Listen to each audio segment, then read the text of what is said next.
Assalamualaikum warahmatullahi wabarakatuh.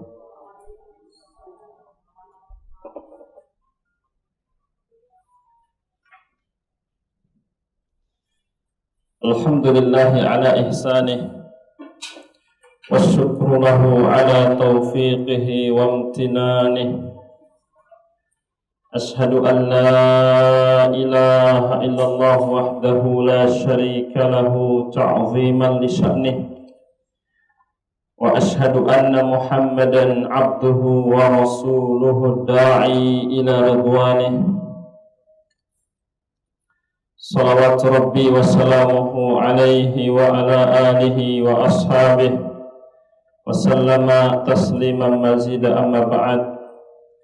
Rahimanillah wa iyyakum. Semoga Allah subhanahu wa ta'ala senantiasa merahmati kita semuanya. Segala puji kita panjatkan kepada Allah, Rabbuna Rabbul Alamin, Rabb yang menciptakan, memiliki, serta yang mengatur alam semesta ini. Kita bersyukur kepadanya atas segenap limpahan nikmat dan karunia yang terus-menerus Allah curahkan kepada kita semua. Nikmat iman yang harus terus kita syukuri, dengan harapan nikmat ini bisa istiqomah di dalam hati-hati kita sampai husnul khotimah. Kemudian nikmat keamanan, nikmat kesehatan, waktu luang, dan nikmat pada pagi ini kita diberikan taufik untuk bermajelis, mendapatkan pahala hadir di majelis ilmu, kemudian juga untuk menuai faedah ilmiah sebagai tambahan wawasan kita, sebagai landasan kita beramal dan mengumpulkan modal sebanyak-banyaknya menuju negeri akhirat. Salawat beriring salam untuk Nabi kita sallallahu alaihi wasallam, untuk keluarganya, sahabat-sahabatnya, kemudian untuk orang-orang yang istiqomah di atas Islam ila yaumil qiyamah, sampai kiamat tiba. Rahimanillah wa iyyakum. Semoga Allah merahmati semuanya. Pagi tadi sempat melihat beberapa kitab, maka ada kitab As-Suwar min Hayatis Sahabiyah, cuplikan kisah indah penuh hikmah kehidupan para sahabat wanita sahabat di zaman Nabi SAW. Kitab yang sangat bagus, sudah diterjemahkan ke dalam bahasa Indonesia.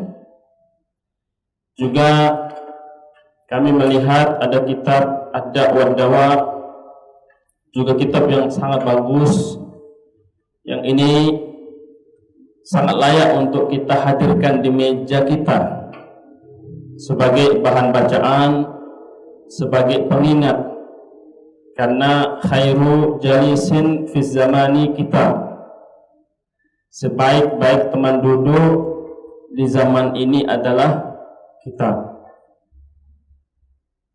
Kemudian ada kitab Jami' al-Ulum wal Hikam yang mensyarah Kutub al-Arba'in an-Nawawiyah, tambahkan beberapa hadis yang menjadi pokok di dalam beragama. Kemudian ada kitab yang keempat, judulnya Ma'alim fi Tariqi Talabil Ilm.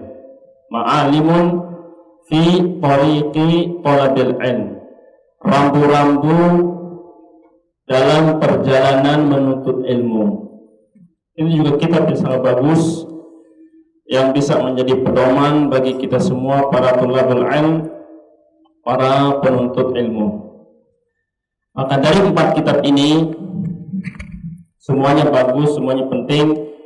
Kita condong untuk mengambil satu judul dari kitab Ma'alim fi Thariqi Thalabil Ilm, rambu-rambu dalam perjalanan menuntut ilmu. Kitab ini ditulis oleh Fadilatul Syekh Abdullah bin Abdurrahman Al-Jibrin rahimahullahu ta'ala. Dari kitab ini kita akan mengambil faidah pada judul Al-Mu'awwiqat an Thalabil Ilm, penghalang-penghalang seseorang bisa sukses dalam menuntut ilmu. Baik, apa judul kita? Penghalang-penghalang seseorang bisa sukses dalam menuntut ilmu. Fakuluna, semua kita adalah penuntut ilmu. Sampai kapan kita belajar, para ummah dan akhwat? Minal mahdi ilal lahdi. Sejak kita mengenal yang namanya alat tulis sampai kita dimasukkan ke liang lahat. Itulah pesan Al-Imam Ahmad rahimahullahu ta'ala.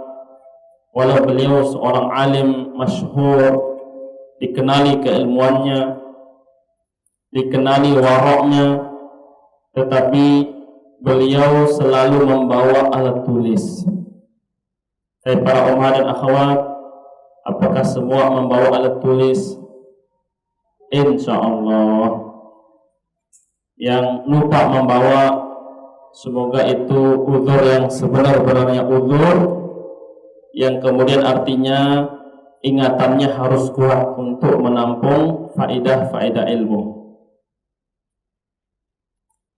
Rahimanillah wa iyyakum. Di sini terdapat kurang lebih 10 penghalang seseorang bisa sukses menuntut ilmu agama. 10 penghalang ini sangat penting untuk kita ketahui guna bisa kita hadapi, kita bisa tata dan kita bisa lawan, sehingga jangan sampai penghalang-penghalang ini kemudian menjadi racun dan virus yang melemahkan semangat dan tekad kita di dalam menuntut ilmu. Al-mu'awwiqul awwal, penghalang yang pertama adalah fasadun niyah, rusaknya niat.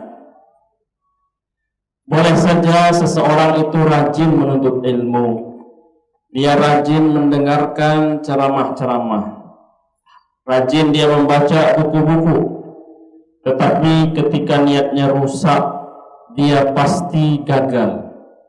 Pasti gagal. Oleh sebab itu di antara ungkapan yang masyhur di kalangan para penuntut ilmu bahwasanya lil ilmi thalathatu abwabin. Sesungguhnya ilmu itu memiliki 3 pintu. Ada berapa? 3. Man dakhala babal awwali takabbara. Apabila seseorang hanya memasuki pintu yang pertama, dia akan merasa sombong. Wah, sudah banyak ilmu, sudah sekian kitab selesai dari sampul ke sampulnya. Dari banyak ustadz kami belajar. Berarti ungkapan-ungkapan ini menandakan masih di pintu pertama. Nah, disinilah kita muhasabah. Kita introspeksi diri, kita cek kesehatan hati kita, apakah masih ada rasa sombong? Kalau masih ada, kita baru memasuki pintu yang pertama. Wa man dakhala babas tsani, barang siapa yang sudah sampai ke pintu yang kedua, tawadhu'a, saat itulah dia mulai merendah. makin dalam ilmunya makin merendah. Kita lihat hati-hati kita kalau sudah diisi tawadhu, kalau sudah mulai diisi tawadhu, kerendahan hati, maka ilmunya sudah mulai lumayan. Wa man dakhala babas tsalits, barang siapa yang sudah mencapai pintu yang ketiga, alima annahu lam ya'lam, dia pun merasa dirinya tidak mengetahui apa-apa. Baik, nukar yang kita merajaah, ada berapa pintu ilmu? Ada 3. Masuk pintu pertama rasanya apa? Sombong. Sampai berikutnya pintu yang kedua mulai tawadhu. Bila mencapai pintu yang ketiga, apa yang terjadi? Dia pun merasa dirinya tidak mengetahui apa-apa. Artinya, semakin kita rajin belajar, semakin tahu kita banyak hal yang belum kita pelajari. Baik, al-mu'awwid al-awwal, kita ulangi. Penghalang yang pertama adalah fasadun niyah, rusaknya niat. Afdalun niyah asdaquha, niat yang paling afdal adalah yang paling tulus, bukan yang paling bulus. Jadi niat yang paling afdal, yang paling tulus. Bagaimana wujud niat yang tulus? Bitaswiyati ma fil batin wa ma fil zahir, dengan menyamak ratakan yang tampak dan yang tersembunyi. Artinya jangan sampai luarnya yang bagus, dalamnya rusak. Jangan sampai luarnya dihiasi tetapi di dalamnya rusak. Wa niyatu hiya ruknul amal wa asasuha, yang namanya niat adalah pondasinya amal dan tiangnya.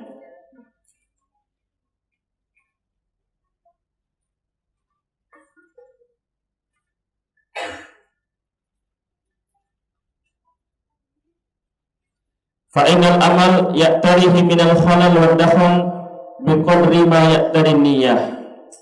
Baik tidaknya amal seseorang itu kembali kepada niatnya. Waqad qala Nabi sallallahu alaihi wasallam, Nabi kita sallallahu alaihi wasallam bersabda dalam hadis yang muttafaq alaih, innamal a'malu binniyat, sesungguhnya amalan-amalan itu tergantung niatnya. Wa innama likulli imri'in ma nawa, sesungguhnya seseorang akan mendapati sesuai apa yang dia niatkan.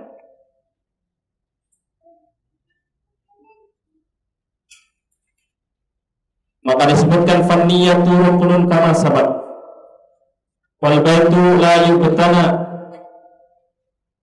illa bi a'midatin, yang namanya rumah yang kokoh dan permanen mustahil dia terbangun kecuali ada tiang-tiang yang kokoh. Wala imad idza lam tubna arkan, dan tidak mungkin tiang itu bisa kokoh kalau pondasinya tidak kokoh. Maka barang siapa di antara kita yang menginginkan amalnya itu kuat, maka niatnya harus kuat.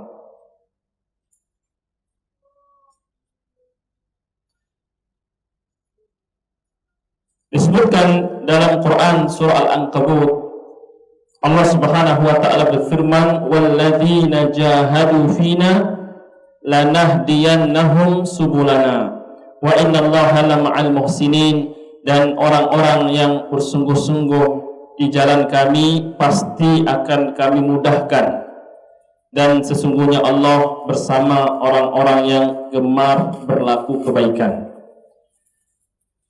Wa Sufyan ats-Tsauri rahimahullahu taala ala wara'ihi wa jalalati qadrihi yaqul, al-Imam Sufyan ats-Tsauri, salah seorang alim yang terkenal waroknya, terkenal ketulusannya, terkenal martabatnya. Dia mengatakan ma'alajtu syai'an asyadda alayya min niyati. Tidak pernah aku menata sesuatu dalam kehidupan ini yang lebih sulit dibandingkan menata niatku. Ibu-ibu mencuci, melipat, mensetrika baju kalau banyak capek, ngerapiin lemari, alat-alat dapur, ya, tapi itu semua jauh lebih mudah dibandingkan merapikan niat, kata Al-Imam Sufyan Ats-Tsauri rahimahullahu ta'ala. Apabila Al-Imam Sufyan Ats-Tsauri, salah seorang ulama yang terkenal, begini ungkapannya tentang niat, lalu bagaimana dengan kita-kita yang keilmuannya belum diuji, yang keilmuannya belum tentu kuat? Bagaimana? Apakah kita juga merasa kesulitan di dalam menata niat? Atau sebaliknya kita mengatakan, itu kan Imam Sufyan Ats-Tsauri, adapun saya yang paling mudah saya tata adalah niat. Ada yang berani mengucapkan itu? Tidak ada. Kemudian pahala Dar-Qutni Abdul Hasan Ali bin Umar Amirul Mukminin fil Hadis. Al-Imam Dar-Qutni, salah seorang pemimpin ulama hadis, dia mengatakan talabanal ilma li ghairillah. Cukup lama kami menuntut ilmu, niatnya bukan karena Allah. Pernah kita di masa-masa belajar sulit ikhlas. Kenapa ngaji? Ya enak ngumpul. Kalau di rumah kan ditinggal suami kerja sendirian. Ke majelis ilmu bisa ketemu dengan banyak teman-teman. Kata Al-Imam Ad-Darqutni, cukup lama kami menuntut ilmu, niatnya bukan karena Allah. Lalu apa yang terjadi? Fa'aba ayyakuna illa lillah. Ilmu ini gak bisa masuk. Dengar sini, besok hilang lagi faedahnya. Ngaji lagi, belum 3 hari, hilang lagi faedahnya. Ngaji tahun lalu, diulangi tahun ini dengan judul yang sama, rasanya belajar kurang dari nol. Kenapa itu terjadi? Fa'aba ayyakuna illa lillah. Yang namanya ilmu tidak akan masuk, tidak akan melekat di ingatan kita kecuali kita menuntutnya karena Allah Subhanahu wa ta'ala. Baik. Rahimani wa rahimakumullah. Baik, kita simpulkan. Penghalang yang pertama adalah rusaknya niat. Apabila seseorang niatnya rusak, maka akan hancur amalnya. Seluruh amalan akan kembali ke niat. Sesungguhnya ilmu itu memiliki 3 pintu. Pintu pertama, seseorang akan sombong. Masuk pintu kedua, mulai tawadhu. Sampai ke pintu ketiga, dia pun merasa dirinya jahil. Kemudian yang terakhir, apabila seseorang menuntut ilmu bukan karena Allah, ilmunya tidak akan pernah berkah. Baik.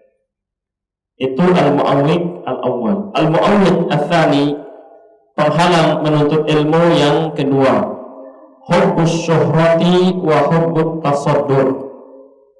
Kata Syekh, yang kedua adalah mencintai ketenaran dan berambisi untuk tampil.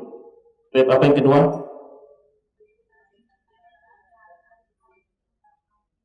Mencintai ketenaran dan berambisi untuk tampil. Baik. Yang namanya hati itu dhaifah, lemah. Sementara racun-racun syuhrah, ingin tenar, itu ada di setiap hati orang. tinggal bagaimana kita menatanya. Apakah perasaan itu akan kita rawat, kita pelihara, kita dukung, atau sebaliknya kita akan melawannya dengan banyak-banyak beristighfar, dengan banyak-banyak memohon taufik kepada Allah agar niat kita dibersihkan dari itu semua. Yang namanya cinta ketenaran, kemudian ambisi untuk tampil disebutkan di sini wahwa dakhilun tahtan niyah. Walakin ifrat li ahammiyatihi, judul atau poin yang kedua ini masih termasuk bagian yang pertama, akan tetapi dipisah karena ini sangat penting untuk disampaikan. Maka disebutkan oleh Al-Imam Asy-Syatibi rahimahullahu ta'ala, salah seorang ulama yang terkenal, dia mengatakan akhirul asya nuzulan min qulubis sholihin hubbus sultati wat tasaddur. Disebutkan dalam Al-I'tisam Asy-Syatibi, penyakit hati yang paling sulit dan paling terakhir bisa dibersihkan dari hati orang yang soleh adalah keinginan untuk tenar dan tampil. Bayangkan ibu-ibu, penyakit hati ini ada banyak apa sedikit? Banyak. Coba kita sebutkan, ada riya, ada sum'ah sepupunya ya, kemudian ada hasad ya, apalagi habis. Nah, baik, iri, dengki, terjemahan Indonesianya ya, masuk ke hasad, sahih, betul. Apalagi sombong, naam, sahih. Emosi berlebih, sakit hati bukan? Gampang marah. Dia bermasalah sama temannya di grup WhatsApp, anaknya dipukulin ya. Macam-macam lagi, banyak sekali. Nah, suudzon, berburuk sangka. Setiap dia lihat orang lain pasti dia berburuk sangka. Kalau orangnya telat hadir pengajian nih, lihat nih contoh nih orang-orang yang lebih memilih dunia dibandingkan akhirat. Giliran temannya duluan hadir tuh, pasti mau riya itu. Jadi nggak ada yang benar. Kalau kita melihat orang lain dengan kacamata suudzon, nggak ada benarnya.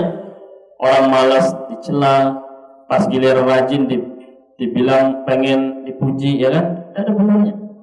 Tadi apalagi dendam, ya. Dendam kusumat katanya, dendam 7 turunan, ya, dendamnya diwariskan kepada anak-anaknya. Nah, ini tentu penyakit-penyakit hati. Nah, dari seluruh penyakit hati ini, yang paling sulit dibersihkan dari hati-hati orang yang baik adalah ingin tampil dan tenar. Baik, apa yang paling sulit para ummah dan akhwat? Baik, ingin tampil ya senang dengan ketenaran, ini yang paling sulit. Maka di sini Al-Alim Asy-Syatibi menyampaikan ini kepada kita untuk kita muhasabah. Maka disebutkan fa'idza kanat niyatut talib, apabila seorang penuntut ilmu baik laki-laki atau perempuan niatnya ayyashtahirasmuhu, supaya namanya terkenal, wa ayyartafi dzikruhu, supaya banyak orang yang menyebut dia,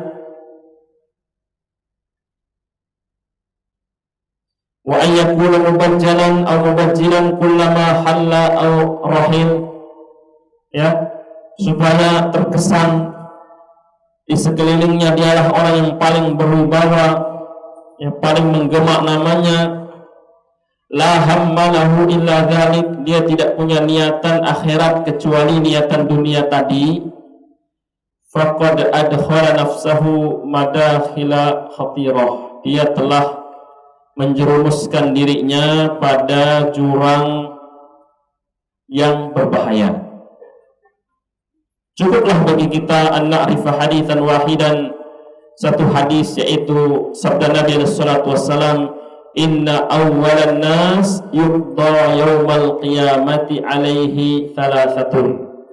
Ada 3 kelompok manusia yang pertama kali dimasukkan ke dalam api neraka. Ya dzambillah, tsumma na'udzubillah min dzalik. Kita memohon perlindungan kepada Allah dan juga untuk orang-orang yang kita cintai api neraka. Ila an qala wa rajulun ta'allama al-ilma wa 'allamahu wa qara'a al-Qur'an. Di antara 3 golongan yang pertama kali masuk neraka itu adalah seseorang yang rajin menuntut ilmu. Setelah dia rajin menuntut ilmu, dia punya ilmu, dia pun mengajarkannya. Wa qara'a al-Qur'an, dia pun fasih membaca Al-Qur'an. Fa'utiya bihi fa'arrafahu ni'amahu fa'arafaha. Orang ini dihadapkan kepada Allah tabaraka wa ta'ala, maka Allah sebutkan setiap nikmat yang pernah Allah berikan kepadanya di dunia. Maka orang itu tadi mengakui semua nikmat itu, ibu-ibu. Qala fama amilta fiha, maka Allah subhanahu wa ta'ala lalu bertanya, apa yang engkau lakukan dengan nikmat-nikmat itu, wahai hambaku? Kalau dia mengatakan, ta'allamtul ilma wa 'allamtuhu. Dengan nikmat-nikmatmu itu ya Allah, aku pun rajin menuntut ilmu dan aku sampai mengajarkannya. Wa qara'tu fikal Qur'an, aku pun fasih membaca Al-Qur'an karenamu ya Allah. Qala kadzabta, Allah mengatakan engkau berdusta wahai hambaku. Sakit enggak ibu kalau Allah mengatakan kita bohong? Kalau kita cerita ke anak-anak, kemudian anak-anak bilang, Bu guru bohong, itu kan anak-anak. Kita senyumin saja, ya kan? Kita bercerita di depan teman-teman kita, semuanya dengar, pas selesai dia bilang, bohong, ini bohong. Kan enak rasanya. Nah ini kita bercerita di hadapan Allah ketika kita dihisab, diperiksa seluruh amal kita. Dengan penuh percaya diri kita mengatakan, ya Allah aku rajin belajar, ya Allah aku rajin beramal, aku ajarkan ilmu-ilmu itu sampai aku fasih ya Allah. Terus Allah mengatakan engkau itu berbohong. Kemana lagi kita bawakan hati kita? Kemana kita bisa berlari kalau sudah ke Allah tidak ada jalan? Walakinnaka ta'allamtal ilma liyuqal alimun. Tapi dulu di dunia engkau belajar dan semangat menuntut ilmu supaya mendapatkan ucapan dia alim, dia rajin. Wa qara'atul Qur'an, engkau pun membaca Al-Qur'an liyuqal huwa qari, itu ahli Al-Qur'an. Giliran Al-Qur'an paling depan. Faqad qil, dan kalimat-kalimat itu, pujian-pujian itu telah diberikan kepadamu di dunia. Thumma umira bihi fasuhiba ala wajhihi hatta ulqiya finnar. Maka orang ini ditarik kakinya, terseret dalam kondisi wajahnya menjadi bawah sampai ia dilemparkan ke dalam api neraka. Hadis riwayat Muslim. Ya dzambillah, na'udzubillahi min dzalik. Baik. Apa kesimpulannya Ustaz? Kita malas pasti salah, ya kan? Kita jauh dari ilmu pasti salah. Mendekat pun belum clear urusan kita, ibu-ibu. Masih harus berjuang. Masih harus terus menangis. Karena ternyata 1 bulan kita belajar, niat ini masih liar. Diikat sini, mencari ke sini niat ini, ya kan? Diamankan supaya enggak cari ketenaran, muncul lagi kesombongan. Waduh. Diikat supaya enggak sombong, pelan-pelan muncul tunas ujub. Itulah jalan menuju surga, tidak mulus seperti jalan tol, ibu-ibu. Sejatinya jalan menuju surga ini turun naik, tanjakannya luar biasa, turunannya juga demikian, kita sangat khawatir. Namanya turunan itu kan tidak butuh tenaga ya ibu-ibu, betul ya? Yang dibutuhkan apa? Rem. Nah, kadang gasnya kita kuat, remnya nggak kuat. Kadang-kadang di saat tanjakan kita lolos, di saat turunan ternyata kita nggak siap rem, terpleset juga. Maka di sini butuh kehati-hatian bagi kita semua. Jangan sampai setelah memasuki pintu-pintu ilmu justru kita binasa di dalam, wal'iyadzubillah. Kita berlindung kepada Allah dari hal yang demikian. Maka kita terus belajar. Kita terus belajar sampai keilmuan kita itu dengan taufik dari Allah mampu menguatkan niat kita, sehingga niat kita senantiasa tulus dan kemudian bersih dari hal-hal yang sifatnya pujian atau duniawi. Allahumma amin. Wal hadithul akhar, hadis yang lainnya tentang syuhrah dan tasadur, keinginan untuk tenar dan ambisi untuk tampil.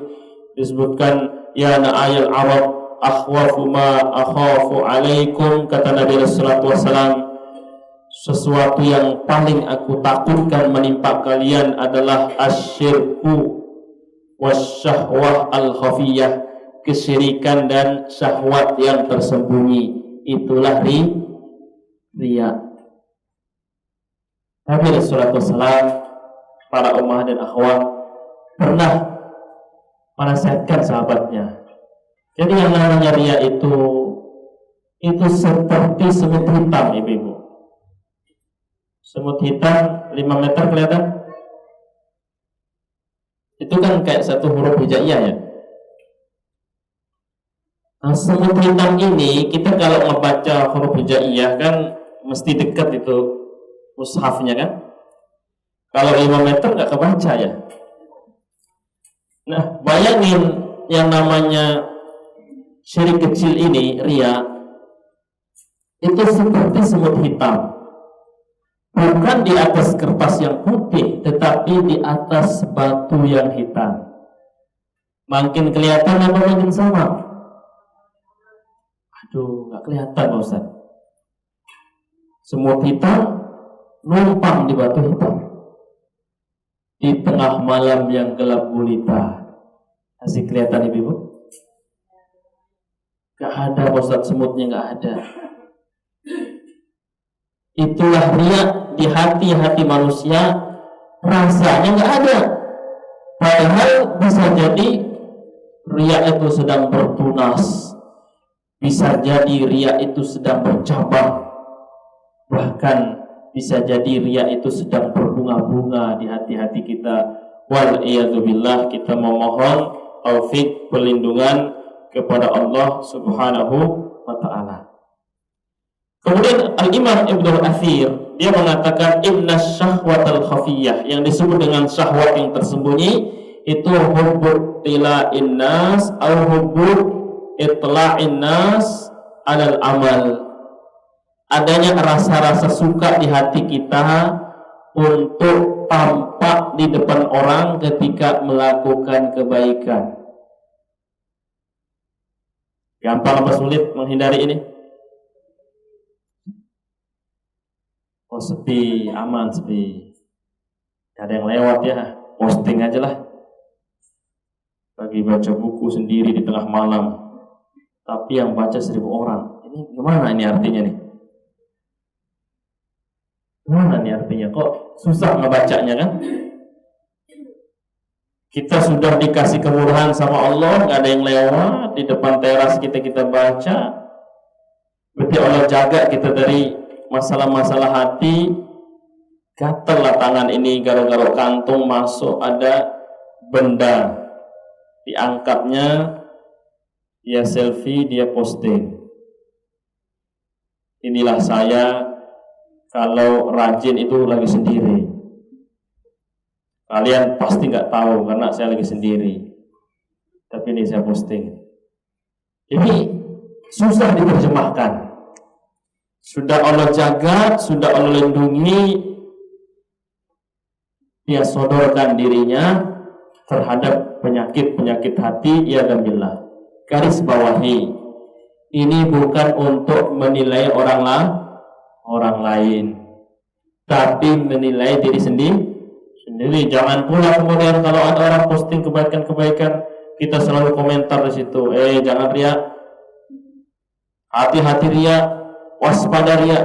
Ini kan kemudian menjadi masalah sosial, ya. Tapi tolonglah hal-hal seperti ini kemudian menjadi halus peringatan buat diri kita. Kalaupun ingin mengingatkan orang lain, sebaiknya dengan cara-cara yang terhormat. Dengan demikian semuanya akan lebih terjaga. Rahimani wa rahimakumullah, semoga Allah merahmati kita semua. Wa ja'a anil Faruq radhiyallahu anhu. Ada asar dari Faruq. Siapa Al-Faruq? Siapa Al-Faruq radhiyallahu anhu? Umar ibn al-Khattab. Kenapa disebut Al-Faruq? Nama anaknya Faruq. Apa alasannya? Ada namanya Faruq, ada namanya Furqan, itu dari satu kata. Pembeda, ya kan? Pembeda. Kenapa? Karena dia menjadi penegak dan pembeda antara yang baik dan yang buruk. Jadi nggak pernah samar. Ini baik, ini buruk, jelas. Tidak ada kerancuan. Nah, ini orang ini gelarnya Al-Faruq kalau begini. Dia nggak mau sama-sama. Ini boleh nih, enggak. Ini kayaknya antara boleh dan enggak. Ini pelin-pelan ini. Ya. Dia mengatakan annahu ataba Ubayyan indama ra'an nas yamshuna khalfahu fanaharahu wa zajarahu qailan kuffa an hadha fa innaha fitnatun lil matbu' madhillatun lit tabi'. Umar Al-Faruq dia pernah memberikan nasihat kepada Ubay.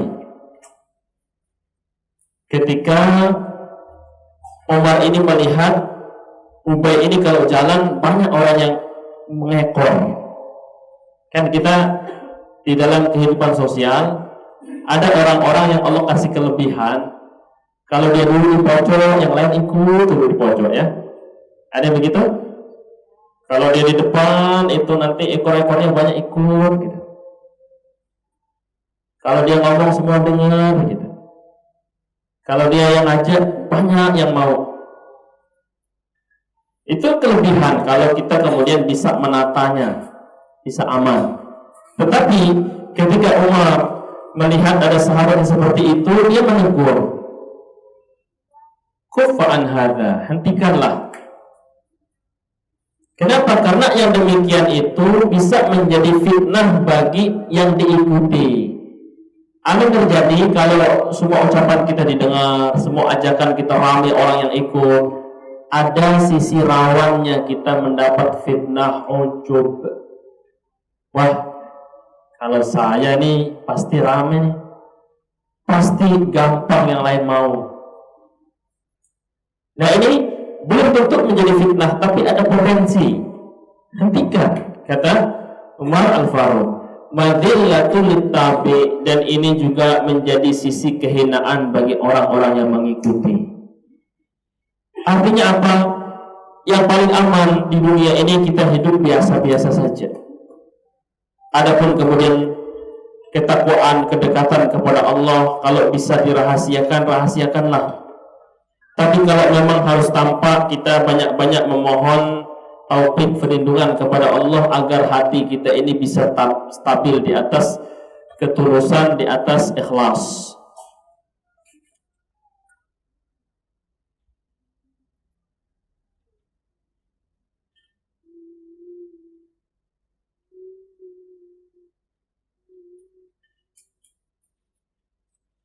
Baik, disebutkan di sini waqad dzakara fi ba'di kutubir raqaiq, disebutkan dalam beberapa kitab panduan-panduan yang akan melembutkan hati wasuluk dan karakter dan akhlak yang baik. Annal abda, seseorang hamba, idza tamanna au fariha, apabila dia senang atau berharap, ayu azam idza dakhal, dia diagungkan apabila dia masuk ke satu ruangan, baru masuk yang lain sudah hormat semua.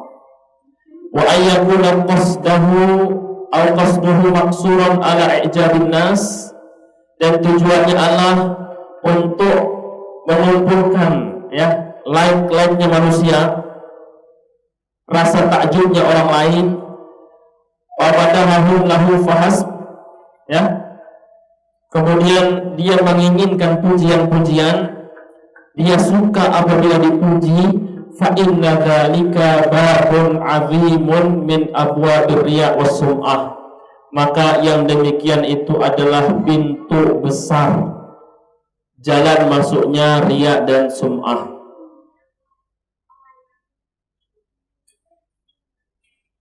Fahadhihi syahwah musibatun illa liman rabatallahu ala qalbihi. Yang namanya syahwat ini, keinginan untuk tenar, ambisi untuk tampil, merupakan musibah besar kecuali bagi orang-orang yang Allah selamatkan hatinya.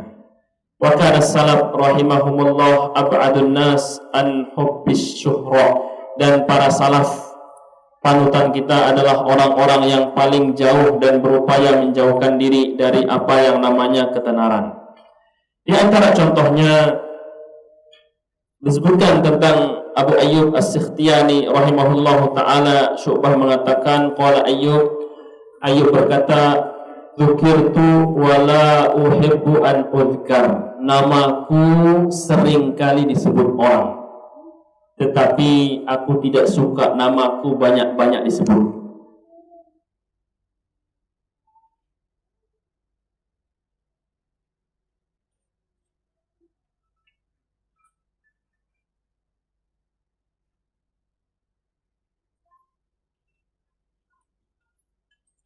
Waqala Hamad mengatakan, kuntu amshi ma'ahu, aku pernah berjalan bersama Ayyub yang kita sebutkan tadi.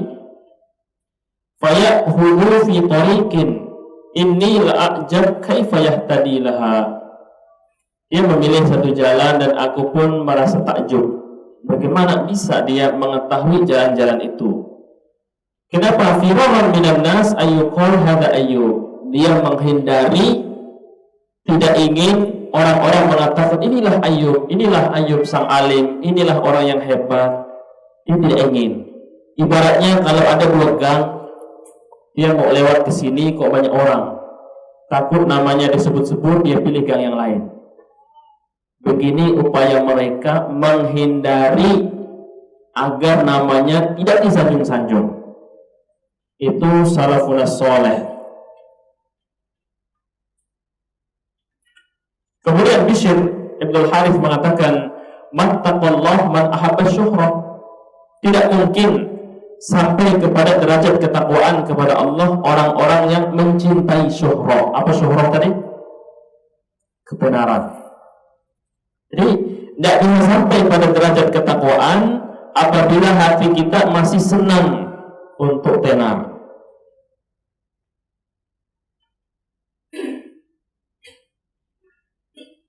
Kemudian Al-Imam Ahmad mengatakan, para umat dan akhwat, uridu an akuna fi sya'bi Makkah, aku sangat ingin tinggal di lereng bukit di Makkah. Tidak pengen di tengah-tengah kota, tidak pengen di tengah-tengah keramaian. Hatta la u'raf, kata dia, tujuannya apa? Supaya saya nggak jadi terkenal. Waqad bulitu bisyuhrah, karena aku pernah merasakan betapa pahitnya diuji dengan ketenaran. Nah, kalau sudah tenar ini berat ini. Berat. Kalau baik dipuji belum tentu hati kuat. Giliran salah dikit, sana sini yang menggibahi. Itu salah. Baik. Kemudian al-mu'awwid ats-tsalits, penghalang menuntut ilmu yang ketiga, at-tafrid fi halaqatil ilm, menyia-nyiakan majelis ilmu. Baik, apa yang ketiga? Menyia-nyiakan majelis ilmu. Para salafus saleh sangat menghormati keberadaan majelis ilmu. Satu kisah yang sangat masyhur, suatu saat mereka berada di majelis ilmu yang paling depan, tetapi Allah mentakdirkan gurunya nggak datang. Udah nunggu 1 jam belum datang ustadznya. Kalau di zaman kita gampang, panitia menghubungi ustadz, sudah 1 jam nggak datang, afwan udzur. Pengurus menyampaikan ustadznya nggak akan datang. Tapi di zaman itu kan informasi sulit. Jadi gurunya nggak datang, tunggu 1 jam, 2 jam, mungkin lagi di jalan, tunggu 3 jam lagi, mungkin ntar lagi sampai. Inilah satu alasan mereka untuk maju mencari kebaikan. Adapun umat akhir zaman ini alasannya banyak untuk mundur, bukan untuk maju. Alah, nanti aja lah, paling ustaznya juga telat 15 menit. Telat juga lah kita 15 menit. Udah habis 15 menit kok belum cukup rasanya. Kalau ustaznya telat 15 menit berarti belum mulai nih. Ya tambahlah 15 menit berarti saya telat 5 menit. Terus ada alasan. Itu bedanya kita dan salafus soleh. Jadi tafrid, mereka ini duduk di depan, gurunya telat, ustaznya telat, masih menunggu, dia tunggu. Akhirnya apa? Sampai mereka benar-benar yakin ini nggak jadi ini majelis ilmu. Akhirnya mereka pulang, mampir di pasar, mereka beli ikan. Beberapa orang beli ikan, kemudian ketika ikan ini dibersihkan, mau dimasak, datang informasi, gurunya datang. Gimana nih kalau sudah gini? Kompor nyala, sudah dipotong-potong nih sayurnya. Ditinggallah sama mereka. Kita cari ilmu, ditinggal. Sampai selesai majelis ilmu, balik ke rumah, ikannya sudah setengah rusak. Tapi tetaplah dimasak oleh mereka. Nah, pahit-pahit menuntut ilmu yang seperti ini, inilah justru yang menjadikan ilmu itu berkah. Kalau seluruh perjalanan menuntut ilmu dan belajar ini manis semuanya, gampang juga ilmunya hilang, Ibu. Sudah gitu majelis ilmunya di dekat rumah. Masih di dekat rumah pakai motor pula. Terus ruangannya ber-AC. Lengkap pokoknya, enak banget. Daripada di rumah enak di majelis ilmu ya gitu. Tidak ada tantangan. Apa terjadi keluar dari majelis ilmu, apa faedahnya tadi? Enak rasanya di dalam. Ini bukan faedah ilmu ya kan? Tapi tentang kenyamanan. Kurang lebih. Jadi bagaimana kita menata kemudian, kalau kemudian semua kemudahan ini adalah nikmat, maka kita harus pandai-pandai bersyukur. Kita bersyukur kepada Allah Subhanahu wa ta'ala. Baik. Kemudian wasu'ila ahadul a'immah, salah seorang imam ditanya, maka dia mengatakan yang bagi iktimad wasair fil bilad wasabr kasabril himar. Kalau mau sukses belajar itu harus punya prinsip. Harus punya apa? Prinsip. Jangan Senin Kemis, maksudnya ya mau hadir, enggak. Tapi prinsip, mau belajar ini seberapa banyak, harus ada prinsipnya. Atau kalau hujan, nggak datang sholat aja bisa di rumah kalau hujan. Apalagi untuk ilmu nggak wajib. Akhirnya ini nggak punya prinsip namanya. Jadi yang bagi i'timad, kalau mau sukses menuntut ilmu harus ada prinsip. Contoh, dalam 3 tahun ke depan harus paham bahasa Arab. Ini ada visinya. Ya. Jadi bukan yang penting hadir majelis ilmu, ya lebih-lebihnya terserah Allah lah. Ini nggak ada prinsip. Jadi prinsipnya harus jelas. Ini apabila ingin sukses di dalam menuntut ilmu. Kemudian wasail fil bilad. Kalau belajar itu jangan cuma cari yang mudah. Jadi antara wujud kesungguhannya, dimanapun ada majelis ilmu, dia akan datang ke sana. Kalau untuk perempuan pasti kita komunikasi dengan suami, kita komunikasi dengan wali kita, apakah diantar atau izin dan seterusnya. Tidak sama dengan lelaki. Kemudian wasabar, dibutuhkan kesabaran kasabril himar. Dalam hal ini boleh kita mencontohi sabarnya keledai. Keledai ini suaranya nggak boleh dicontoh, karena inna angkarul aswat la sautul hamir. Suara yang paling jelek itu suara keledai. Lain-lainnya keledai itu susah dikasih tahu. Tapi giliran kesabaran ternyata keledai ini yang paling sabar. Dikasih beban sekian, jalan dia. Lebih berat lagi tetap jalan. Itu keledai. Karena salafuna yaqulun, salaf salih mengatakan ilmu yu'ta wa la ya'ti. Yang namanya ilmu itu tabiatnya harus didatangi, jangan sampai ilmu yang datangin kita. Nah, di zaman ini kita yang datangi ilmu atau ilmu yang datang? Di zaman dulu para ulama ada yang jual rumah, bukan untuk apa-apa, untuk membiayai perjalanan menuntut ilmu. Macam-macam. Wa haqqun lana an naqul, adapun saat ini kita lebih tepat mengatakan innal ilmal an ya'ti wa la yu'ta. Akan tetapi di zaman ini ilmu yang datang bukan didatangi. Illa minal qalil, kecuali sedikit saja.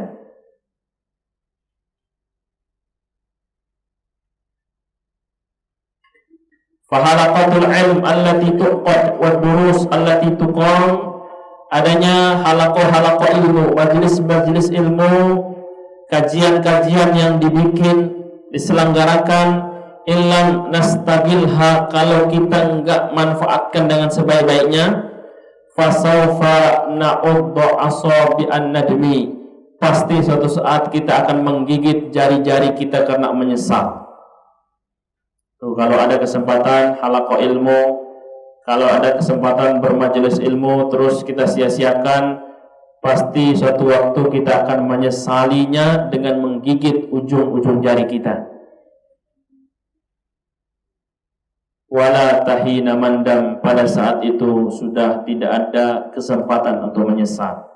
Tidak ada yang bisa dibaiki ketika kita menyesal di ujung, di akhir.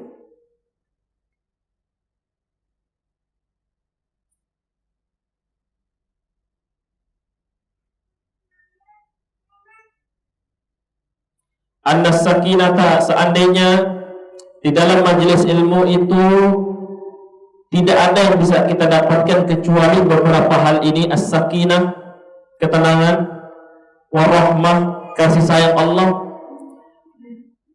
wal malaikah tahufuhu, malaikat yang kemudian mengepakkan sayapnya di atas kita. Kemudian setelah itu para malaikat itu menyebut nama kita di sisi Allah. Lakana dzalika kafiyan fi huduriha, maka fadilah-fadilah ini sudah sangat cukup mendorong dan memotivasi kita untuk hadir.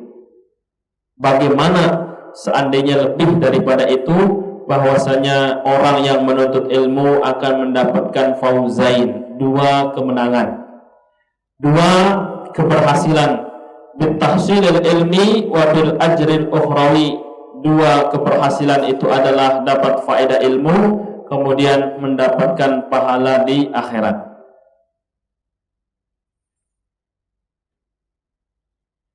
Umar Ibn Khattab radhiyallahu mengatakan, ta'allamul ilm, pelajarilah ilmu sebanyak-banyaknya. Wa ta'allamu lil ilmi as-sakinah wal waqar, dan pelajarilah sebagai perangai kita menuntut ilmu ketenangan, rasa adem. Cool. Jadi penuntut ilmu itu pasti punya tabiat karakter dia sakinah, orangnya tenang. Kalau mengaku penuntut ilmu tapi gampang marah, gampang terpancing, emosian, ya kan, ini berarti belum penuntut ilmu yang sejati. Rahimani wa rahimakumullah. Kemudian al-mu'awwid ar-rabi, penghalang yang keempat adalah at-tadarru bi kathratil ashghal, beralasan dengan banyaknya kesibukan. Oh, ayo ngaji bu. Alah, sibuk pagi ini. Kalau siang ada nggak kajiannya? Ustadznya ngisi pagi. Ya udah, berarti belum jodoh. Sibukan. Ibu tadi dapat info dari teman kajian, bincang-bincang habis kajian, siang katanya ada kajian. di tempat yang lain. Allah, telat infonya, saya sudah ambil kegiatan lain, nggak ketemu juga siang. Terus begitu. Maka di sini Asy-Syaikh menyebutkan, jadi penghalang-penghalang yang sering terjadi adalah at-tadarru bi kathratil asghal, beralasan dengan banyaknya kesibukan. Rasanya cuma dia yang sibuk. Padahal yang hadir juga sibuk. Tapi menata kesibukan sehingga ada skala prioritas, ada untuk akhirat, disisakan juga untuk dunia. Baik, demikian. Jadi maka pesannya Ustadz, carilah satu alasan untuk terus maju, untuk terus berbuat kebaikan.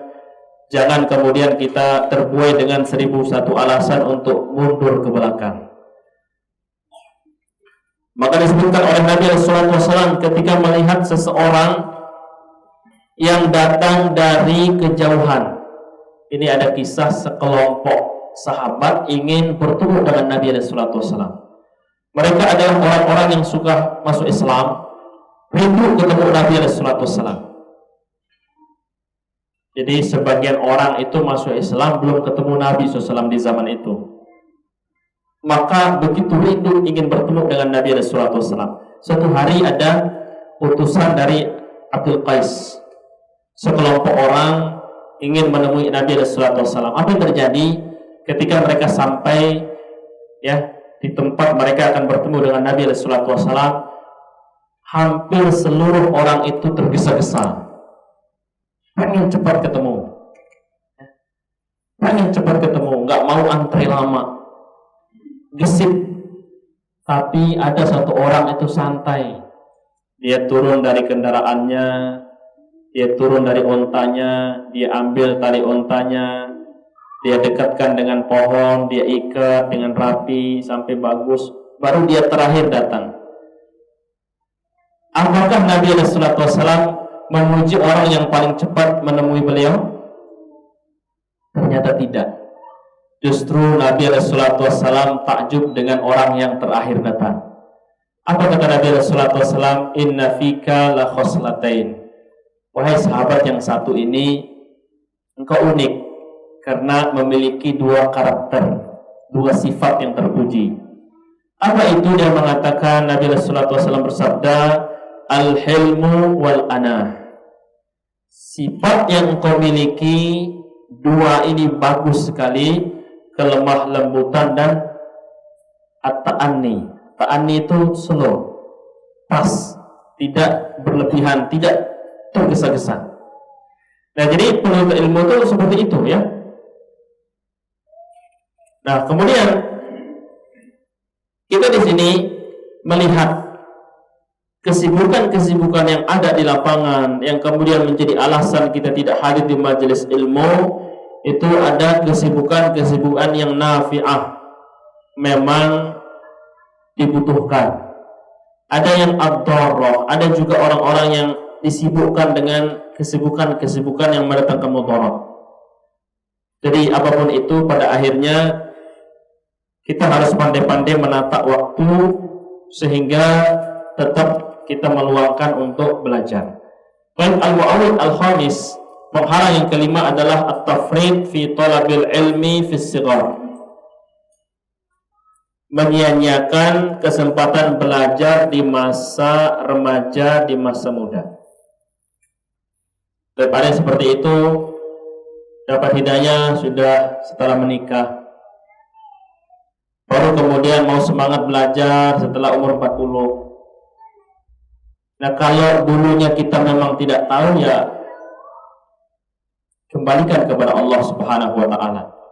Tetapi poin yang kelima ini kita pahami, kita sebagai orang tua jangan sampai, kalaulah kita belajarnya telat, jangan sampai anak-anak kita sama seperti kita. Mafhum? Jadi menyia-nyiakan kesempatan belajar di masa kecil karena kita sudah lewat masa kecilnya, nggak bisa diulang, maka ini kita praktikkan untuk anak-anak kita. Ustaz, saya baru hijrah umur 45. Katanya belajar di masa kecil, masa remaja itu lebih cepat ya Pak Ustaz. Ya jelas. Apakah boleh saya didoakan supaya kembali ke masa kecil? Gak bisa. Terus gimana faedah ini bisa diterapkan? Diterapkan untuk anak-anak kita. Kalau kita terlambat, maka jangan sampai keterlambatan itu terulang. Maka kita tata anak-anak kita di masa kecil mereka, di masa remaja mereka sudah harus mulai serius belajar ilmu agama. Baik. Karena waktu kita akan agak singkat, poin-poin berikutnya al-mu'awwin as-sadis. Penghalang yang keenam. Penghalang yang keenam adalah al-uzur an talabil ilmi, merasa bosan belajar ilmu. Baik, ada yang sudah ngaji 2 tahun, 3 tahun bosan? Nah, rasa bosan ini lumrah adanya. Itu di antara tabiat manusia. Maka di sini kewajiban kita adalah menghadapi rasa bosan itu, kemudian kita kembali menata hati, menguatkan tekad dan semangat, dan kita ingat kita belajar itu demi mengejar masa depan akhirat. Dengan demikian rasa bosan itu akan hilang, semangat kita akan kembali, kemudian kita pun akan kembali hadir di majelis ilmu. Ada satu kaidah yang sering menjadi buah bibir di kalangan orang-orang ngaji. Kalau duduknya di belakang itu pasti senior katanya. Oh gitu ya Pak Ustaz. Pikir-pikir iya juga ya. Yang di depan-depan itu yang baru-baru. Ini bukan di semua tempat, tapi ini menjadi perbincangan di mana-mana. Kenapa dia makin ke belakang? Karena dekat dengan pintu. Lama-lama disedot sama pintu, udah di luar. Tidak hadir lagi. Seandainya katanya yang paling senior angkatan Balikpapan yang rajin ngaji 10 tahun lalu digabungin sama yang tahun sekarang ini, nggak muat majelis ilmunya. Tapi kita silih berganti. Yang sudah senior ya minggir-minggir lah, yang baru-baru yang maju. Katanya demikian ya. Ya, jadi kenapa itu terjadi? Salah satu sebabnya ada kebosanan di dalam belajar. Tapi di sini kita mengikat hati kita belajar ini untuk meraih kesuksesan akhirat.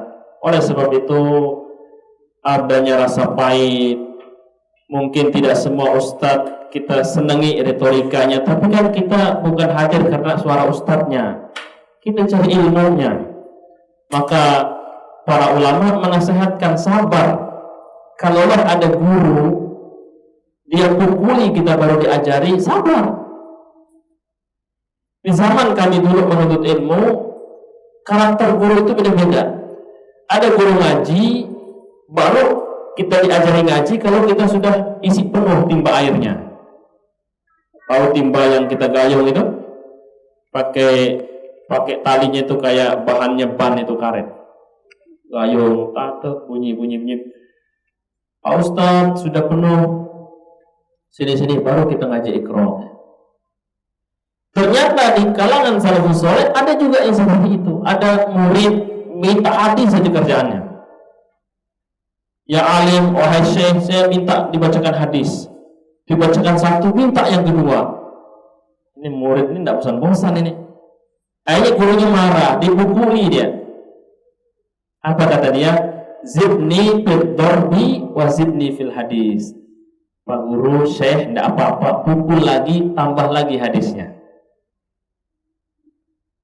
Apa katanya? Pukul lagi, tapi tambah lagi hadisnya. Ada yang begitu di antara kita? Wah, itu ustadznya kalau nyampein datar kayak jalan tol. Ngantuk. Segampang itu kita bosan. Tidak ada perjuangan. Kita salafus saleh, mereka seandainya harus dipukul, dikasih satu hadis, siap dipukul. Sampai ada di antara mereka juga supaya bisa memanfaatkan waktu dari depan rumah gurunya sampai ke masjid, dia rela izin tidur di samping kandang ternak gurunya. ketika gurunya akan sholat subuh, keluar dari rumahnya langsung dia kejar, dia berbetin, dia bertanya sepanjang rumah gurunya sampai ke masjid. Begitu mereka mencari-cari waktu untuk mendapatkan ilmu. Maka kita teladani mereka, jangan sampai kita sebaliknya gampang bosan. Apa judulnya? Oh, judul ini kayaknya pernah 5 tahun lalu ini dibahas. Sudah berarti nggak perlu hadir. Tidak begitu. Jadi sekali lagi semangat ini harus dirawat, harus terus kita pupuk, karena menuntut ilmu memang membutuhkan perjuangan yang sangat-sangat panjang. Jangankan sekedar melawan itu semua rintangan, tantangan, hambatan harus kita lalui karena kita berjalan menuju surga Allah Subhanahu wa taala. Sebutkan isbir ala muril jafa minal muallimi. Sabarlah engkau dari karakter yang tidak mengenakkan dari seorang guru. Itu kalaupun ada. Sabar. Kenapa demikian? Karena fa inna rusubal ilmi fi firaqihi. Kegagalan kita menuntut ilmu justru ketika meninggalkan sang guru tadi.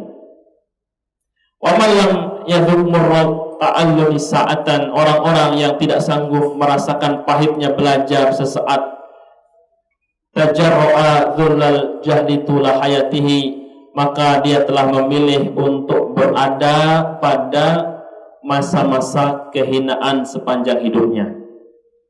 Mau menikmati pahitnya sesaat atau mau merasakan hinanya selamanya, maka kita memilih pahit yang sesaat. Kemudian berikutnya al-mu'awwid as-sabiq, yang ketujuh adalah tazkiyatun nafsi, menilai diri sudah baik. Apa yang ketujuh? Menilai diri sudah baik. Oh, kenapa nggak ngaji? Saya ini lulus sudah. Selesai. Sebut aja apa? Kitab tauhid sudah. Sebut lagi kitab fikih sudah. Apa lagi? Yang nyebut juga bingung karena baru mulai ngaji. Kan? Habis kan? Sudah, kamu aja ngaji sana coba. Nah, ini bahaya. Menilai diri sudah baik, merasa diri sudah lengkap dan sempurna, ini dapat menghalau, menghambat, menghalangi kita untuk terus belajar. Baik, pertanyaan. Kalau seseorang sudah merasa dirinya baik dan sempurna, ini di pintu berapa?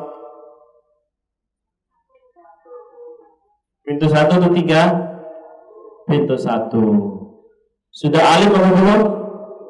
Berarti belum, ya kan? Nah, kembali ke rumus yang pertama. Kalau kita merasa cukup, merasa sudah penuh, full, sempurna, kita malas belajar. Kenapa? Padahal kita ada di pintu 1, baru masuk. Hati-hati. Oleh sebab itu, banyak guru-guru kita yang memberikan nasihat, dimanapun engkau belajar, hadir di majelis ilmu, maka jadilah gelas-gelas yang kosong. Apa nasihatnya? Jadilah gelas-gelas yang kosong. Supaya apa? Supaya kita selalu siap diisi dengan ilmu. Sebab kalau kita merasa sebagai gelas yang penuh, ibu melihat gelas yang penuh masih bisa diisi nggak? Tak bisa, karena pasti tumpah. Beda halnya kalau diisi beras. Beras itu kan bisa memuncak kayak gunung, ya kan? Kalau air harus datar. Kalau sudah lebih, ya jatuh sisanya. Oleh sebab itu ada seorang hakim yang bijak mengatakan, al-ilmu kalma, yang namanya ilmu itu seperti air. Ilmu seperti apa? Air. Ada apa dengan air? Wal ma la yajri ila makanin murtafi'. Yang namanya air mustahil bisa mengalir ke tempat yang lebih tinggi. Kalau kita merasa tinggi, ilmu nggak sampai ke kita. Jadi kalau kita belajar, satu, jadi gelas yang kosong, kemudian kita merendah supaya air itu mengalir ke tempat yang rendah. Rahimanillah wa iyyakum.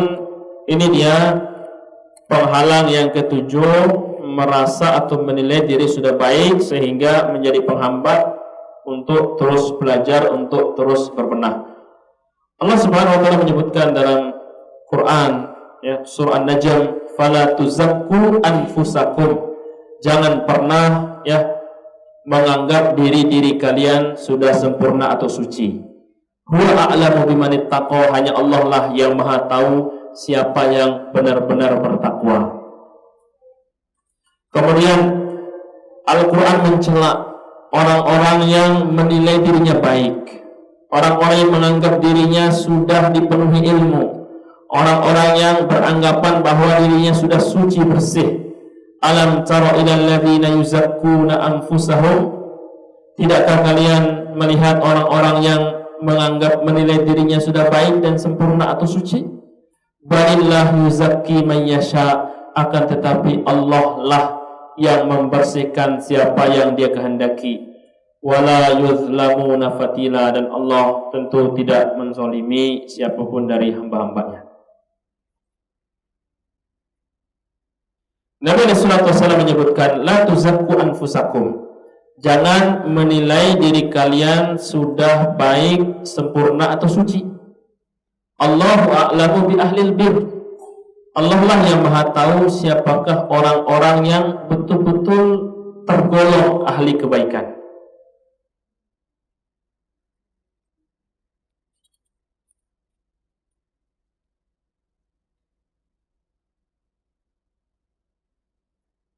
Baik, apa sebabnya seseorang menilai dirinya baik, sudah sempurna, sudah penuh keilmuannya? Di antaranya adalah dha'ful akli, karena lemahnya akalnya.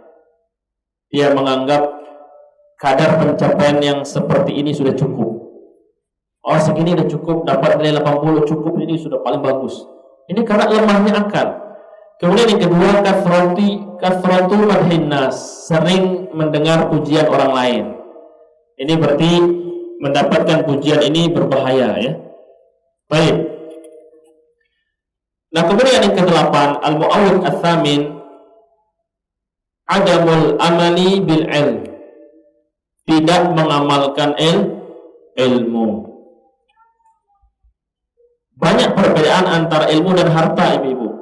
Kalau harta boleh ditabung, jangan dipakai supaya bertumpuk. Sedangkan ilmu nggak boleh ditabung, tapi harus terus dipakai. Kalau tujuan kita menuntut ilmu adalah menabung ilmu, hanya mengumpulkannya, nggak diamal-amalkan, apa yang terjadi? Keberkahan ilmu itu akan hilang. Kemudian apa-apa yang telah kita pelajari akan dilupakan. Maka amalkanlah ilmu sebagai cara untuk menguatkan ilmu itu sendiri. Hari ini kita berilmu, langsung kita amalkan. Nuntut ilmu lagi, amalkan lagi, dan seterusnya. Maka ilmu tanpa amal itu bagaikan pohon tanpa buah. Al-ilmu bila amal kasyajari bila thamar. Ilmu yang tidak dibuahkan dan amal persis seperti pohon yang kita tanam, kita rawat, kita pupuk, tapi nggak pernah ada buahnya. Padahal yang kita harapkan dari ilmu itu adalah buahnya, yaitu amal. Allah Subhanahu wa taala berfirman, kabura maqtan 'indallah an taqulu ma la taf'alun. Allah Subhanahu wa taala murka kalian mengucapkan sesuatu yang tidak kalian kerjakan. Al-Qur'an hujjatul laka aw 'alaik. Yang namanya Al-Qur'an itu bisa memberi manfaat untuk kita apabila kita amalkan, dan bisa memberikan mudarat kepada kita kalau kita hanya tahu tanpa kita amalkan. Kemudian Bishr al-Hafi mengatakan, addu zakat al-hadith, tunaikanlah zakatnya ilmu atau hadith. Apa zakatnya? Fasta'malu min kulli mi'atai hadithin khamsata ahadith. Kalau kita punya ilmu, baik itu dalil-dalil Al-Quran atau hadis, maka zakatnya adalah dengan mengamalkannya. Kita amalkan sesegera mungkin. Kemudian Nabi sallallahu alaihi wasallam juga menyebutkan, badiru bil a'mali fitanan ka qit'il lailil mudlim. Bersegeralah beramal soleh atas dasar ilmu-ilmu yang telah kita pelajari. Kenapa demikian? Kalau kita tidak sungguh-sungguh beramal, akan datang fitnah bagikan kepingan-kepingan malam yang gelap. Yusbihur rajulu mu'mina, karena menunda amal ada orang-orang di pagi harinya beriman, wa yumsi kafira, sore hari telah menjadi kafir. Ayumsi mu'mina wa yusbihu kafira, ada juga orang-orang sore harinya masih beriman, tapi karena menunda dari beramal, pagi harinya berubah menjadi orang kafir. Yabi'udinahu bi'aradin minad dunya, ada potensi buruk, manusia bisa saja menjual agamanya dengan kepentingan dunia, maka ikatlah ilmu itu dengan amal. Baik, at-tasi, sebelum yang terakhir adalah al-ya'as wa ihtiqaridzat, putus asa dan rendah diri. Ya, minder. Putus asa, minder, kemudian terlalu malu belajar. Malu hadir nanti ketahuan baru sendiri. Pas kajian bingung, mau bertanya juga malu, takut ketahuan kalau dia nggak ngerti. Nah, maka ini tidak boleh. Dua orang yang tidak akan pernah belajar. Siapa dia? Al-mustakbir. Yang pertama, orang yang merasa sombong. Yang kedua adalah mustahyin, orang yang pemalu, tapi malunya salah tempat, malu ketika belajar. Ini nggak akan pernah terisi dengan ilmu. Sedangkan Allah Subhanahu wa taala menyebutkan dalam Quran surah An-Nahl, wallahu akhrajakum min butuni ummahatikum. Allah mengeluarkan kalian dari perut-perut ibu-ibu kalian, la ta'lamuna syai'an, kalian tidak mengetahui apapun. Wa ja'ala lakumus sam'a wal absara wal af'idah, Allah menjadikan bagi kalian pendengaran, penglihatan dan hati, la'allakum tashkurun, agar kalian pandai bersyukur. Jadi kita lahir enggak tahu apa-apa, kemudian kewajiban kita adalah terus belajar, terus berajar sampai kita memiliki banyak ilmu dan mampu mengamalkan keilmuan itu di atas ketulusan, keikhlasan. Dan al-akhir, yang terakhir adalah at-taswif. Yang terakhir at-taswif, apa itu? Terlalu banyak menunda-nunda. At-taswif yaitu seseorang mengatakan nantilah, nanti aja. Atau besok kan besok masih bisa. Kan itu bukan satu-satunya majelis ilmu. Ya, nanti tunggu bulan depan. Terus begitu. Maka disebutkan di sini at-taswif kama yaqul ba'dus salaf. Disebutkan oleh sebagian salaf, namanya taswif. Terlalu banyak mengatakan nanti itu menjuru di iblis. Termasuk alat iblis untuk memperdaya manusia. Dan taswif ini terjadi dalam banyak hal. Terutama juga sebagian ummahat menunda-nunda sholat. Masuk zuhur, yang terlagi lakukan zuhur ini waktunya batasnya mau asar. Terus naik jam 2, naik jam 3, 3.15 baru wudu. Wudu sholat, azan asar, dalam satu wudu langsung asar. Taswif ini hati-hati, ini penyakit penuntut ilmu. Wa taswif wal amani wasafaha Ibnu Qayyim rahimahullah mengatakan innal muna ra'su amwalil mafalis. Menunda-nunda dengan angan-angan yang panjang, nanti bisa besok lebih baik, seterusnya begitu. Ini merupakan modalnya orang-orang yang bangkrut. Menunda-nunda ini modalnya orang yang bangkrut. Ini yang bisa kita sampaikan, pembahasan tentang 10 poin ini. Sebenarnya dalam kitab ini jauh lebih rinci, akan tetapi karena kita sesuaikan dengan waktu, kita sampai menyampaikan semuanya. Kita ulangi 1 sampai 10, kemudian kita akhiri kajian kita. Jika ada 1-2 pertanyaan, maka nanti bisa kita upayakan menjawab. Baik, yang pertama apa? Baik, penghalang yang pertama adalah rusaknya niat. Baik, yang kedua?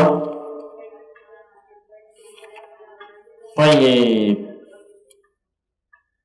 menyukai ketenaran dan berambisi untuk tampil. Baik, yang ketiga? Menyia-nyiakan majelis ilmu. Baik, yang keempat? beralasan dengan banyaknya kesibukan. Tayyib. Yang kelima, menyia-nyiakan kesempatan belajar di masa kecil atau masa remaja. Tayyib. Sadis yang keenam, merasa bosan menuntut ilmu. Tayyib. Yang ketujuh, menilai diri sudah baik atau sempurna. Tayyib. Yang kedelapan,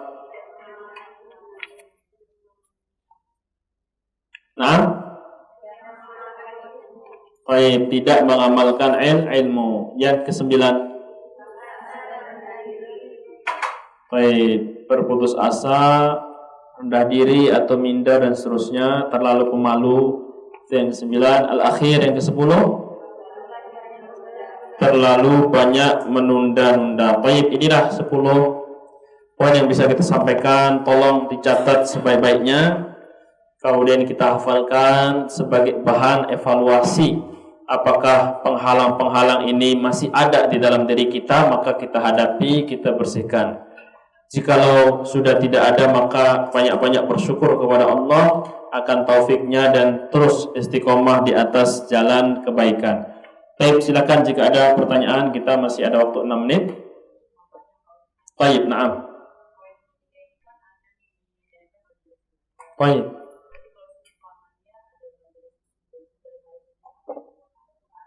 Baik.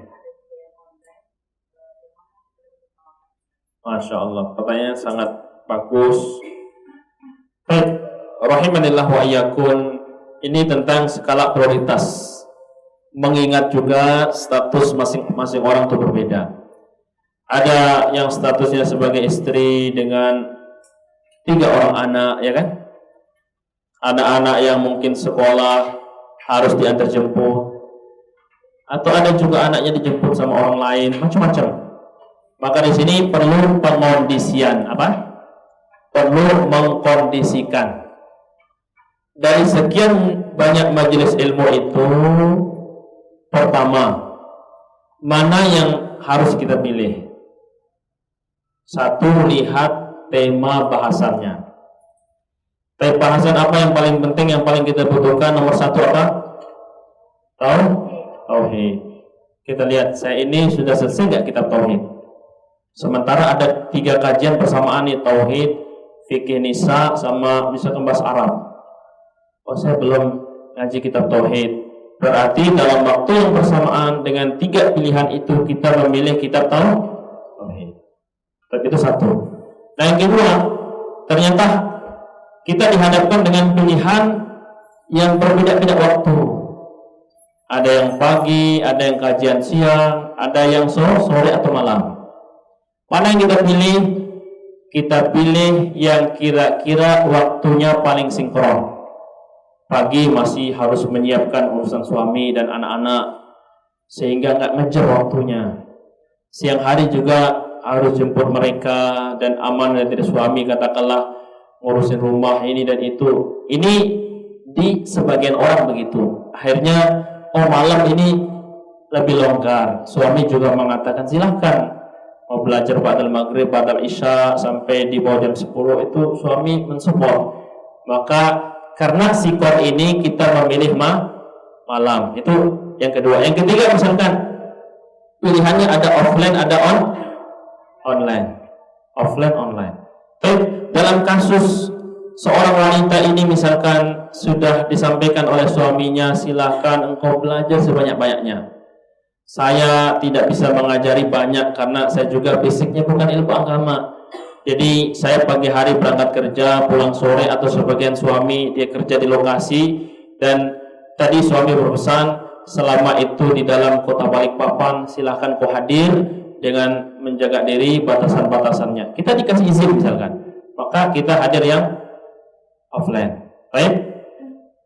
Jika tidak ada kendala. Kemudian ada orang-orang yang terkendala. Misalkan suami mengatakan, saya tidak mengizinkan engkau keluar rumah kecuali saya mengantar. Tapi di jadwal kajian yang ada, suami lagi kerja, nggak bisa ngantar. Nah, daripada nggak ngaji sama sekali, masih ada yang online. Kesimpulannya apa? Maka kita lihat satu skala prioritas tentang tema, waktu, kemudian yang kedua situasi dan kondisi.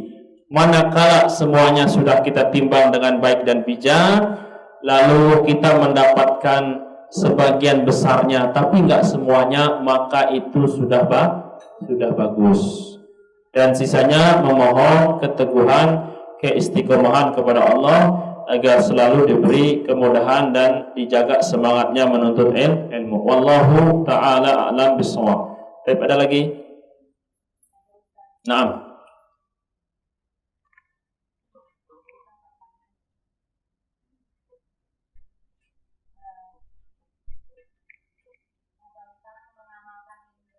Baik.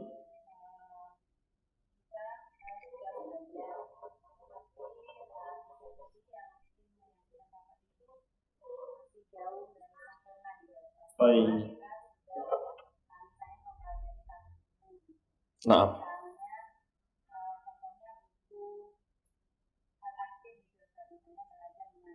Baik.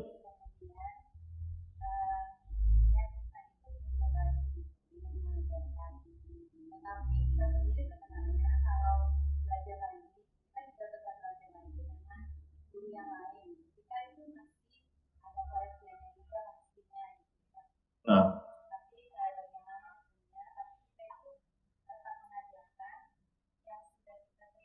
Baik, Masya Allah. Nah. Baik, ada dua supaya bisa kita pahami dengan mudah ya, bab ini.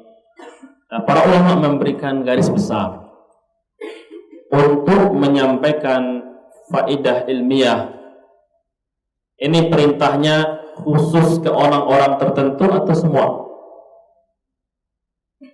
Menyampaikan kebaikan, faidah-faidah ilmiah ini diminta, dituntut kepada semua orang. Maka semua kita ini adalah dai-dai, semua kita adalah da'iyah-da'iyah, para penyeru ke jalan Allah Subhanahu wa taala. Dengan batasan tadi benar, kita sampaikan apa yang kita bisa, kita sampaikan apa yang telah kita pelajari. Apakah kemudian yang kita bisa dan kita pelajari itu sudah sempurna? Pasti tidak. Garisnya apa, Ustaz? Membatasi diri pada kemampuan yang kita miliki itu. Kemudian yang kedua, ada yang lebih besar, menjadi rujukan dari ilmu. Maka ini yang dikhususkan kembali kepada para ulama. Contohnya mana?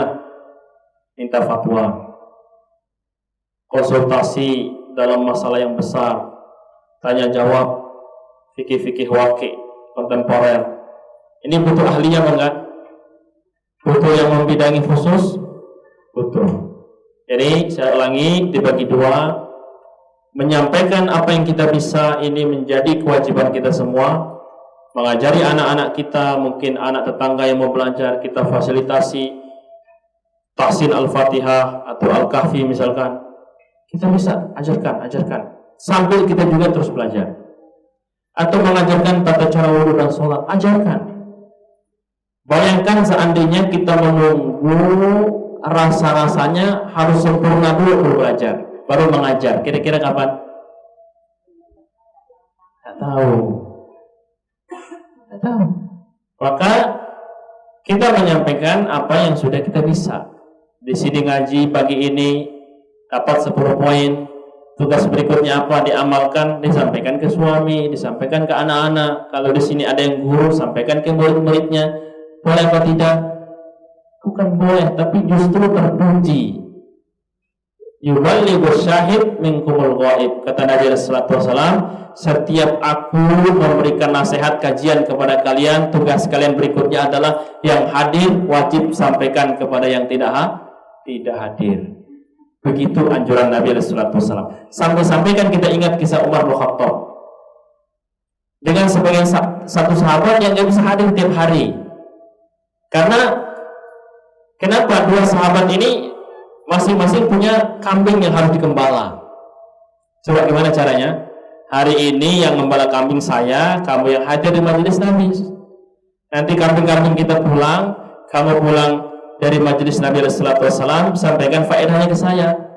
Besok gantian engkau yang bawa kambing-kambing ini di gembala, saya hadir di majelis. Saya pulang dari majelis, engkau pulang gembala, faedahnya saya berikan. Seperti itu semangat mereka di dalam menyampaikan ilmu. Tapi untuk menjadi rujukan utama dalam masalah-masalah yang besar, kontemporer yang butuh analisa panjang, maka ini khusus kepada ahli yang membidangi. Wallahu ta'ala alam. Jadi bisa difahami antara dua ini. Na'am, barakallahu fikunna. Baik, khalas. Baik, satu lagi.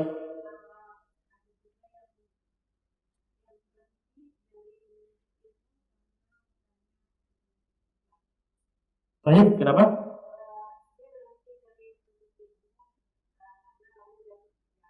Na'am. Baik.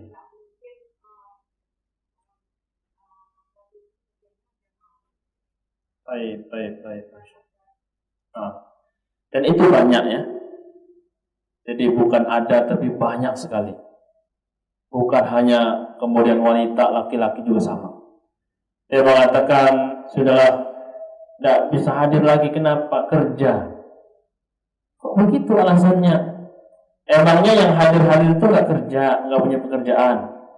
Bisa jadi yang hadir lebih banyak pekerjaannya, tetapi mampu menyisihkan waktu untuk belajar. Karena dia sadar ada dunia, ada akhirat.